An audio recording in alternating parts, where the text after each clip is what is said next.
Hey there, I'm Steve, and welcome to Jamsin Entertainment. And welcome to the conversation. Just before we get started, there are many ways you can help. You can like and subscribe so you never miss a conversation. But most importantly, please share this video. Get the word out there so we can talk about all things that we love. Today on Throwback Thursday, we're looking at Star Wars Episode 3, The Revenge of the Sith. I am going to go into slight spoilers for this one. Spoiler alert!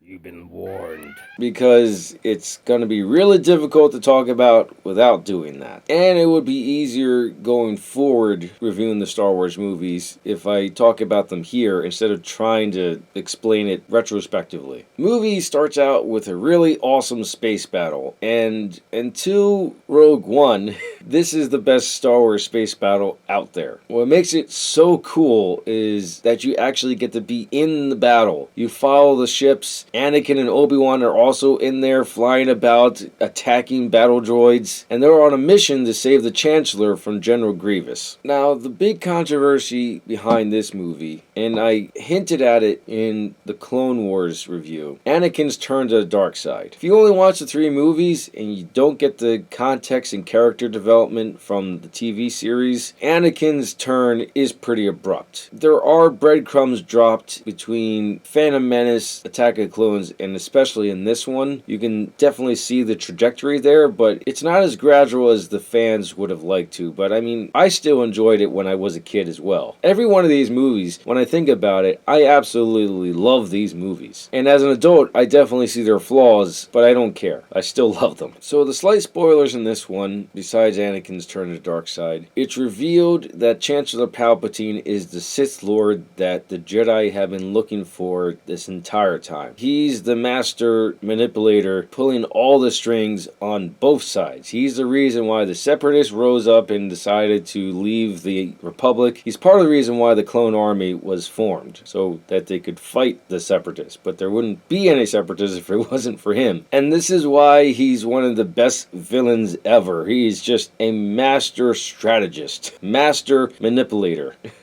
I mean, I just watched the most recent episode of Bad Batch the other night, and he did it again. Emperor Palpatine, that's what he ultimately becomes, manipulated the system and everyone around it to get exactly what it wanted anyway. He's such a great villain. You see him manipulating the Jedi here. You definitely see him really manipulating Anakin to the point where he knows Anakin's secrets, and he lords over him that he's the only one that can possibly help Anakin with his problems, which leads Anakin to saving him from Mace Windu. Because Anakin discovers the truth behind Palpatine and he informs Mace Windu he's doing everything correctly instead of just taking care of matters of his own. And then Mace Windu just takes matters into his own hands instead of doing it correctly. Now, Palpatine did attack, so that kind of gave Windu a reason to take matters into his own hand. But Anakin shows up. He's informing Mace Windu that he needs Palpatine for some reason. And that's what leads Anakin to attack Mace and become the new apprentice to Darth Sidious, Darth Vader. Now, on the other side, you have Obi-Wan chasing after General Grievous, because that's more or less the character of General Grievous. If you do watch the Clone Wars series, and I highly recommend that you do, there's a bunch of episodes where Grievous is causing problems, he fights the Jedi, and then he somehow runs away to fight another day. That's why he's kind of the weaker of the villains, but thankfully we have Emperor Palpatine, because he's such a delicious villain. He's a villain you love to hate, and Ian McDiarmid loves to play this role. He's just having a ball with this role.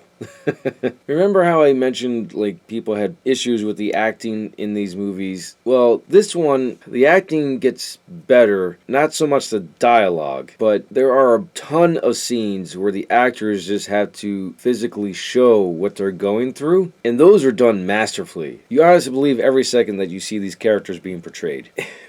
But this one has the most cringeworthy romantic dialogue in it. There's this one scene between Anakin and Padme. It's just, it's cringe.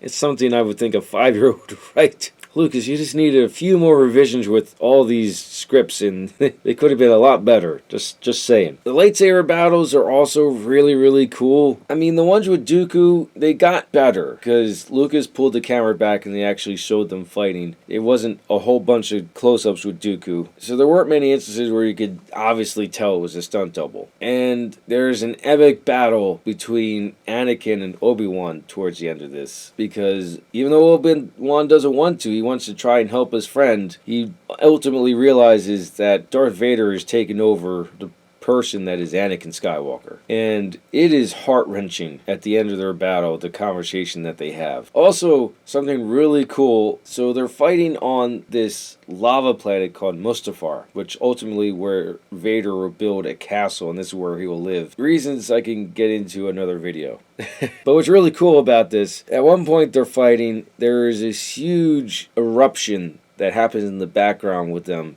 And the Star Wars crew actually went, I'll have to confirm this in post, I think Mount St. Helen erupted, and the Star Wars crew actually captured the eruption, or maybe they just used footage of a volcano erupting, but regardless, there is actual lava, well, not with the actors, but it's not all CGI, that's what I'm getting at. They use actual footage of a volcano erupting, and that's really cool. Those are my thoughts on Star Wars Episode 3, Revenge of the Sith. Let me know your thoughts in the comments below. Thank you for watching, and live your imagination.